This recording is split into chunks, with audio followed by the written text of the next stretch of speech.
Assalamualaikum warahmatullahi wabarakatuh. Kami dari kelompok D2 akan mempresentasikan konseling pasien yang memiliki gangguan pendengaran. Anggota kelompok kami yang pertama ada Anggun Puji Rahayu, yang kedua ada Anissa Ameliana Selvia, dan yang ketiga ada Atika Aslamia, yang keempat saya sendiri Azhara Fitria, dan yang kelima ada Balkis Kasha. Baik, kita mulai dengan kasus seorang ibu berusia 65 tahun didiagnosis asma dan mendapatkan resep Ventolin inhaler. Ibu ini datang bersama anaknya untuk menebus resep di apotek. Namun, pasien memiliki gangguan pendengaran yang cukup signifikan. Apa strategi yang harus dilakukan oleh apoteker untuk memberikan konseling? Selanjutnya yaitu strategi seorang apoteker dalam menangani kasus tersebut. Yang pertama, apabila pasien datang bersama dengan anggota keluarganya, konseling tentang pengobatan dapat diberikan kepada anggota keluarganya.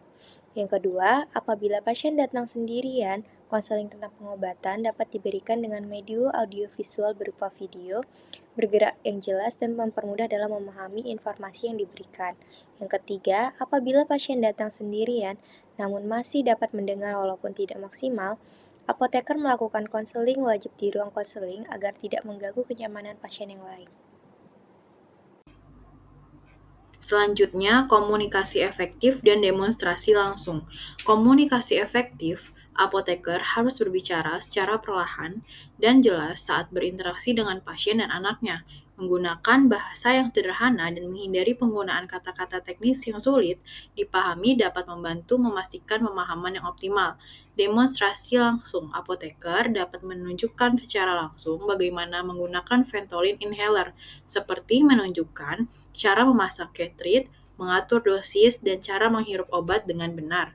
Menggunakan visual seperti gambar atau diagram juga dapat membantu. Yang ketiga, periksa pemahaman. Setelah menjelaskan cara penggunaan Ventolin inhaler, apoteker harus memastikan bahwa pasien dan anaknya memahami dengan benar. Apoteker dapat mengajukan pertanyaan atau meminta mereka untuk mengulangi instruksi yang telah diberikan. Yang keempat, sertakan panduan tertulis. Apoteker dapat memberikan panduan tertulis tentang cara penggunaan Ventolin inhaler kepada pasien dan anaknya. Hal ini akan berguna jika mereka lupa atau bingung tentang penggunaan obat. Langkah-langkah selanjutnya yaitu dorong keterlibatan keluarga. Mengingat gangguan pendengaran yang signifikan yang dimiliki oleh pasien, penting untuk melibatkan keluarganya secara aktif dalam perawatan dan manajemen penyakitnya. Apoteker dapat memberikan informasi kepada anaknya tentang tanda dan gejala serangan asma yang perlu diperhatikan, serta langkah-langkah pertolongan pertama yang harus diambil jika terjadi serangan. Yang terakhir yaitu tindak lanjut. Apoteker dapat menyarankan pasien dan keluarganya untuk menghubungi mereka jika mereka memiliki pertanyaan lebih lanjut atau memerlukan klarifikasi tambahan tentang penggunaan Ventolin inhaler.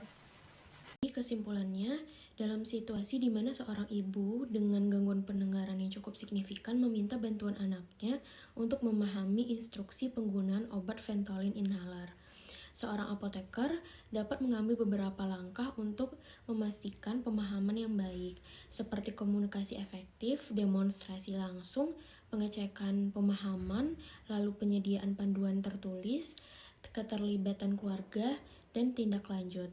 Adalah strategi yang dapat membantu memastikan bahwa pasien dan keluarganya itu dapat menggunakan obat dengan benar untuk mengatasi serangan asmanya. Dengan demikian, apoteker itu memainkan peran penting dalam memberikan dukungan serta edukasi kepada pasien dengan kebutuhan khusus untuk memastikan penggunaan obat yang efektif dan juga aman.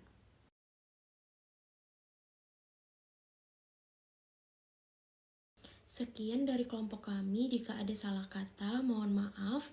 Akhirul kalam. Assalamualaikum warahmatullahi wabarakatuh.